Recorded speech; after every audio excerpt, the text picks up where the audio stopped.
a un nuevo episodio de Pausa Legal, el podcast de Josep Veritas. Mi nombre es Adriana Palomino Revilla y hoy en la sección Pausa por tus derechos conversaremos acerca de un aspecto de la realidad peruana tan diversa como lo es el pluralismo jurídico. ¿En qué consiste? ¿Cuál es su relación con los derechos humanos? ¿Y cómo se viene desarrollando en nuestro país? Para eso contamos con la presencia de César Bazán y Jacopo Tosi. Muchas gracias por aceptar ser parte de este episodio y bienvenidos a Pausa Legal. Muchas gracias, encantado. Mil gracias, un gusto estar aquí. Yo creo que primero es crucial definir qué es el pluralismo jurídico, ¿no? César, por favor, ¿podría explicarnos qué es más o menos el pluralismo jurídico, cuál es su sustento normativo y si es que por ahí podría brindarnos algún ejemplo práctico? Sí, claro, como no. Pensemos en una definición como básica de pluralismo jurídico que luego se puede ir complejizando con otros elementos, ¿no? El pluralismo jurídico es que en un mismo espacio geopolítico, en un mismo territorio, más de un derecho está vigente. Más de un sistema normativo está vigente. Pensemos en el mapa del Perú, está vigente el derecho del Estado con sus fuentes del derecho, ¿no? La Constitución, no, fuentes de normas de rango constitucional, de rango legal y infralegal,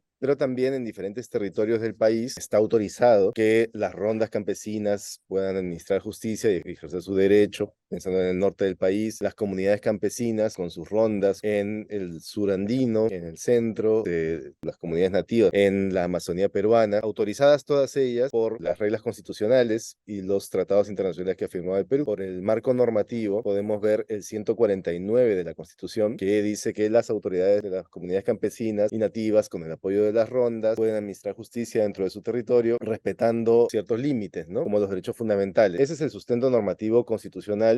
Y a ese mismo rango tenemos el convenio 169 de la Organización Internacional del Trabajo, en su artículo 8 y en su artículo 9, que establece que propios pueblos indígenas puedan ejercer su derecho y administrar justicia. El Perú ratificó el 169 y la jurisprudencia del Tribunal Constitucional lo ha colocado a un rango constitucional y también tiene respaldo a las funciones jurisdiccionales de las comunidades campesinas nativas y también de las rondas campesinas cuando no hayan comunidades campesinas que están atrás. Y ejemplos en el Perú hay un montón. Podemos pensar en Chota, Cajamarca, en las rondas campesinas administrando justicia allí, podemos pensar en la Amazonía lo mismo. Es decir, hay muchos ejemplos en el Perú sobre eso. Justicia de paz también es un ejemplo de lo mismo. Claro, yo creo que es muy importante tener en cuenta lo que mencionas respecto a la gran variedad y la gran cantidad de sistemas normativos jurídicos que hay en Perú, porque bueno, Perú no es un país que pueda regirse solo por un estado central y que pueda aplicar la forma de vida de todas las comunidades, porque al ser un país tan diverso, necesitamos también una normativa que reconozca esta diversidad. Teniendo en cuenta eso, me gustaría también pasar un poco más al lado de la realidad y para eso preguntarle a Jacopo si en base a su experiencia nos podría comentar un poco cómo es que se da esta convivencia entre sistemas jurídicos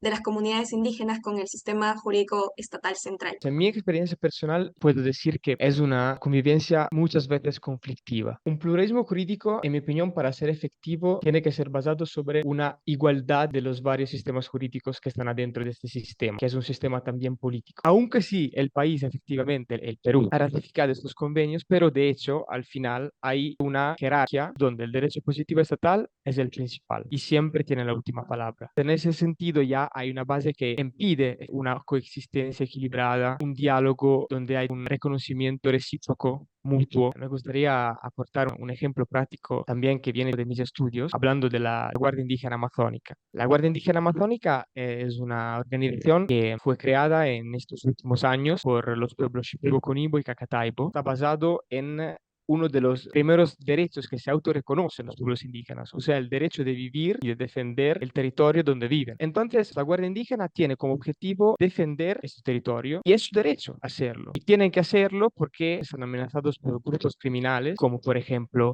taladores y mineros ilegales, así como toda la red del narcotráfico. Tienen también una obligación en el sentido que si quieren sobrevivir, tienen que defender estos territorios por estas invasiones. Pero ahí, ¿qué pasa? Ahí pasa que estas organizaciones no son reconocidas por parte del Estado y entonces vemos la paradoja que en el momento en el cual, de manera no violenta, o sea, simplemente, digamos, monitoreando y haciendo rondas para defender, si en estos momentos hay un enfrentamiento, estos pueblos corren el riesgo de ser criminalizados en el momento en el cual ejercen el derecho de defender el territorio en el cual viven. Me parece muy importante resaltar el tema de la criminalización de los pueblos indígenas que ejercen su derecho, derecho. No sé si podrían comentarnos un poco qué es lo que opinan acerca de este supuesto conflicto que impediría que los sistemas normativos de las comunidades indígenas y el sistema jurídico central coexistan por un tema de, no sé, mucha gente argumenta que la supremacía estatal, que es imposible tener tantos sistemas, entonces, no sé, ¿qué opinión les merece? Y si es que podrían darnos un poco una explicación tal vez sobre eso. En primer lugar, que la convivencia es un hecho. La convivencia está allí, no se puede negar. Lo que podamos reflexionar sobre la convivencia no va a hacer que desaparezca. Uno de los puntos en el que quiero detenerme es en el de los saberes jurídicos o la igualdad de saberes jurídicos. Hay un saber jurídico que es el saber jurídico del derecho del Estado,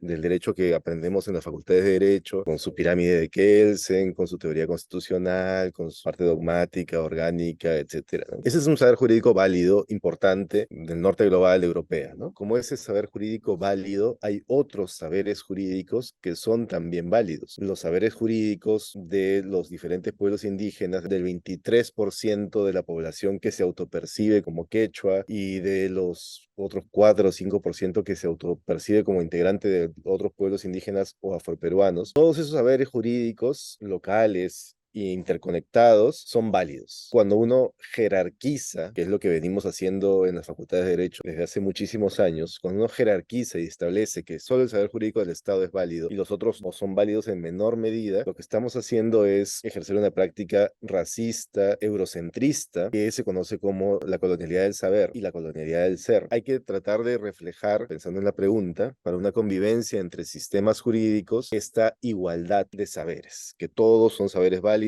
todos estos son saberes legítimos y que tienen que tratarse entre interlocutores que son válidos. Y eso significa, en la práctica, que las rondas campesinas, las comunidades campesinas, los pueblos indígenas, no pueden ser criminalizados por ejercer su justicia. Más aún cuando el propio reconocimiento constitucional y convencional establece que esa justicia es válida. Cuando una ronda campesina, cuando un comunero, cuando un integrante de un pueblo indígena detiene a una persona, de acuerdo a las prácticas de justicia, está ejerciendo sus funciones. No puede ser investigado y sancionado por usurpación de funciones, porque está haciendo lo que se le ha autorizado. Esas personas no tienen que ser criminalizadas por hacer algo que se les ha autorizado constitucionalmente, en primer lugar. Y en segundo lugar, para esta convivencia es necesario, creo yo, dar un paso más adelante respecto del pluralismo jurídico, que es esta construcción intercultural del derecho. Vivimos en un país que tiene una cantidad importante de población indígena y entonces el derecho que se hace tiene que ser un derecho que no reproduzca patrones de la colonialidad del poder, sino más bien un derecho que incorpore en su seno, que incorpore en su matriz y en su aplicación las diferentes miradas y cosmovisiones representadas en el territorio, que sea un derecho realmente pensado para los diferentes pueblos indígenas que están aquí. Si queremos realmente pensar como Estado, pensar como país que tiene varias naciones dentro, entonces tenemos que pensar que esas naciones se representen en el derecho que nos regula. Como dijo César, hay este problema importante de la igualdad y eso creo que sea de los problemas que todavía existen por culpa de la matriz colonialista, que a su vez está basada sobre esta concepción de evolucionismo cultural, por el cual se piensa que hay diferentes niveles de organismos culturales. El occidente se ha autoproclamado como el primero y eso creo que sea un problema fundamental, porque si te pones en una relación jerárquica donde tú crees ser mejor de lo que tienes adelante de ti, no hay la posibilidad de crear un diálogo real y así se corre el riesgo de perder un montón de prácticas que puede ser excelente. También corre el riesgo de perder ideas o estímulos. Para hacer un ejemplo práctico, durante el Baguazo los procesos judiciales duraron varios años. Los abogados, digamos, decían que en opinión de ellos se perdía sentido de justicia, porque para ellos hacer justicia significaba restablecer un equilibrio social. Entonces, estos procesos judiciales que duraban años impedían, por un factor temporal, de restablecer este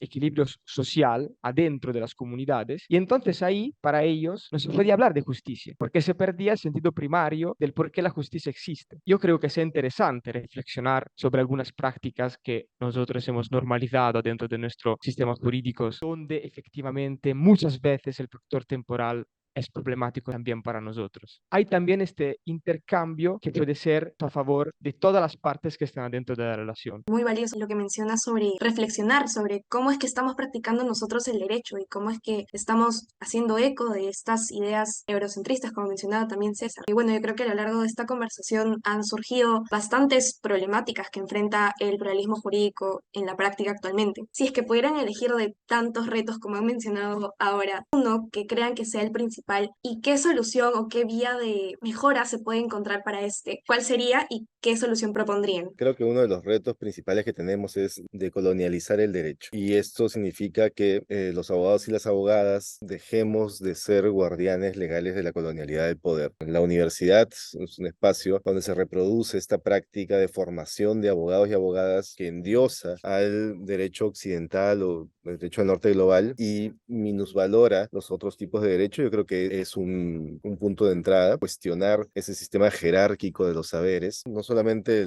la jerarquía eurocéntrico-racista, sino también la patriarcal. Cuestionar eso en la universidad creo que es clave. Decolonializar el derecho no solamente implica una mirada sobre pueblos indígenas, sino implica una mirada sobre el derecho en general. Me parece en realidad súper interesante, también teniendo en cuenta que gran parte de nuestra audiencia, de la audiencia de Pausa Legal, es estudiante de Derecho. Entonces, hacer este llamado a la reflexión de cómo es que venimos leyendo puramente doctrina italiana, uno entra a la facultad y al mismo tiempo lo bombardean con autores italianos, autores europeos, dicen que esta es la concepción correcta del derecho y esta es la que tienes que memorizar y la que vas a tener que ejercer a lo largo de tu carrera y cuando ya seas profesional. Entonces, yo creo que este llamado a la reflexión personal me parece muy, muy importante. Yo creo que habrán, digamos, diferentes puntos de vista y también principios, pero eso no significa que sean anulados los derechos fundamentales. Digamos que difundir eso para que todos lo sepan efectivamente, lo tengan claro, creo que sea, digamos, el primer reto. Luego, yo creo que la parte más difícil va a ser en transformar a nivel de máximos sistemas las ideas y las teorías que están adentro del concepto del pluralismo jurídico en algo práctico a nivel general. Yo no creo que tenga una respuesta para las soluciones, pero tengo una idea. Como hemos dicho antes, César y yo, hay ya experiencias existentes de pluralismo jurídico en la práctica. Y entonces yo empezaré de ahí. Empezaría analizando en profundidad estas experiencias prácticas, las compararías entre ellas y empezaría de ahí a crear una teoría. O sea, crear teoría desde la práctica y no lo contrario, ver las experiencias prácticas y de ahí empezar a construir la teoría. En realidad, creo que en todo el episodio hemos escuchado ideas muy valiosas, muy importantes y creo que todo se puede, de algún modo, si es que es posible resumir, que yo creo que no, porque es un tema súper amplio y que debería tratarse con la importancia que tiene, pues en cuestionar, ¿no? Cuestionar cómo es que venimos ejerciendo hasta ahora el derecho, cómo es que venimos visualizando desde nuestro punto de vista privilegiado, nuestro punto de vista de estar en este organismo central que es el que termina decidiendo qué es lo válido y qué no, cómo es que venimos reproduciéndolo. Me parece que es una reflexión súper importante que hemos podido obtener de este episodio. Y nada, ya para finalizar, agradecerles nuevamente por su presencia, por aceptar ser parte de este episodio y por la información tan valiosa que nos han podido dar. Y también muchas gracias a nuestros oyentes por acompañarnos en este nuevo episodio. Recuerden que nos encontramos en todas las plataformas de podcast y de YouTube y que también nos pueden seguir en nuestras redes sociales, Instagram y TikTok como @pausalegal. Nos vemos en un nuevo episodio y muchas gracias por estar aquí.